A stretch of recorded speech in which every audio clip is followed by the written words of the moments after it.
Penyerang Australia ingatkan Bahrain begini soal timnas Indonesia. Sintayong coret 4 pemain lawan Bahrain. Punggawa Garuda yang berpotensi besar jadi super sub. Coach Justin bongkar sosok krusial kebangkitan skuad Garuda. Push like di bawah, lanjut simak informasi selengkapnya sebagai berikut.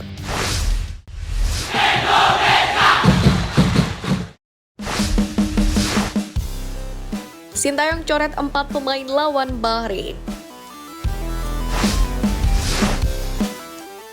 Sesuai regulasi, Sintayong hanya bisa mendaftarkan 23 pemain dari 27 pemain yang dipanggil. Alhasil pelatih asal Korea Selatan ini pun harus mencoret 4 pemainnya.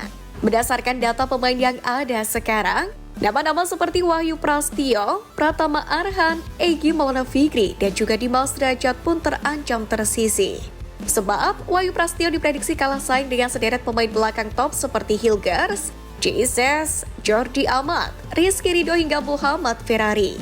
Muhammad Ferrari sendiri disinyalir lebih dipilih oleh Sintayong ketimbang Wahyu Prasetyo demi memberikan penggalaman lebih. Sementara untuk Pratama Arhan menghadapi banyak pemain top di sektor kiri pertahanan. Sebut saja Saint Patinama, Nathan Juwan, hingga Calvin Verdong. Calvin Verdong tentu menjadi pilihan utama dengan Patinama sebagai pengganti dan Nathan bisa beroperasi di sektor gelandang. Sedangkan untuk Egy Maulana Fikri pun harus menerima kenyataan kalah saing, yakni dari Marcelino Ferdinand dan Witan Sulaiman. Posisinya pun semakin tercupit setelah Malik Rizaldi dan Eliano Reinders gabung ke skuad Merah Putih. Terlebih Egy sendiri kurang memberikan kontribusi ketika mendapatkan kepercayaan pada beberapa pertandingan terakhir. Terakhir ada nama Dimas Derajat.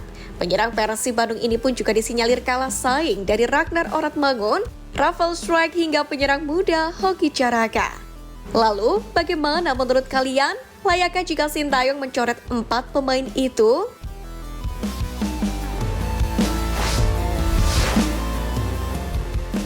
Punggawa Garuda yang berpotensi besar jadi super sub.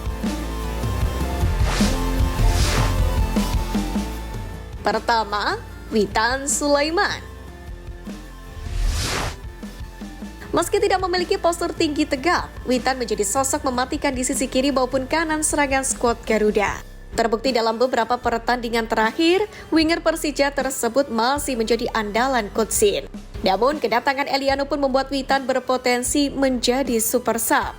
Sebab visi bermain hingga kualitasnya di lini depan kerap menyajikan kerjasama yang apik bersama Ragnar maupun Rafael Strike.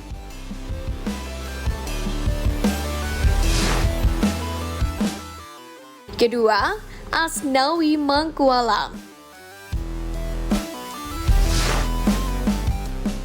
Skill, stamina, serta kecakapannya membagi bola via variasi umpan membuat Asnawi Mangkualam dijuluki bek serba bisa.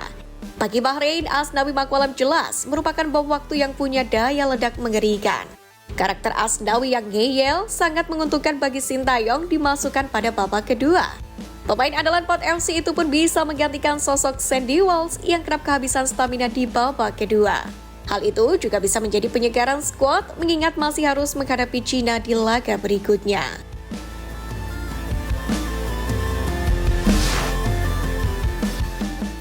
Ketiga, Malik Rizaldi.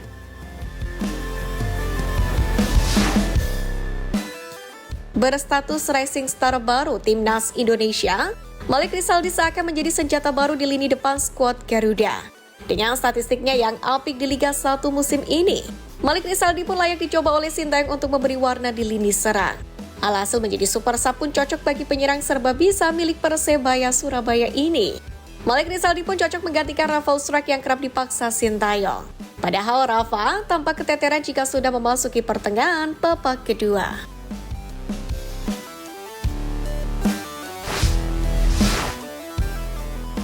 Penyerang Australia ingatkan Bahrain begini soal timnas Indonesia.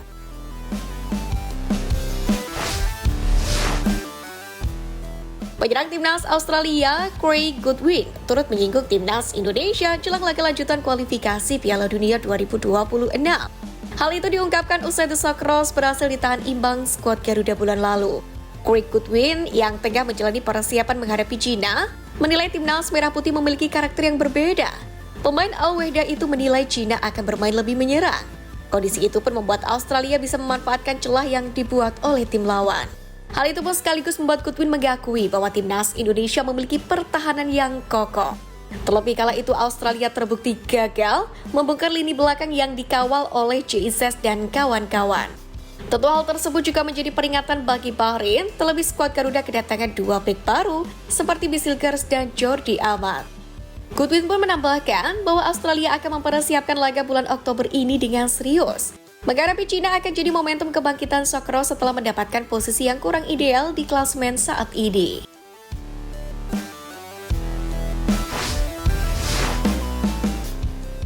Coach Justin bongkar sosok krusial kebangkitan skuad Garuda.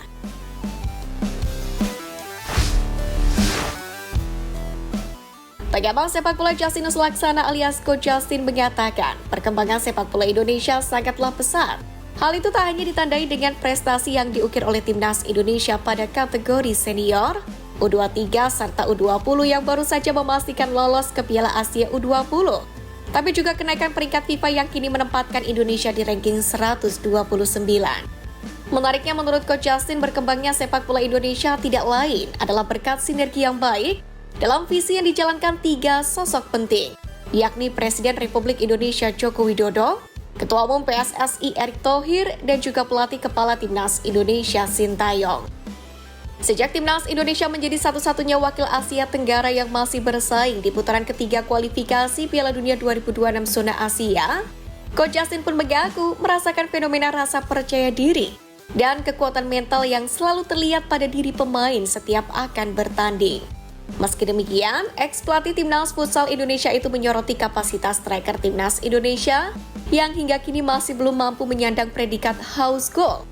Keberadaan Rafael Strike, Ramadan Sananta, Dimas Derajat, ataupun Hoki Caraka pun dinilai harus terus meningkatkan kemampuan dan juga mempertajam naluri mencetak golnya.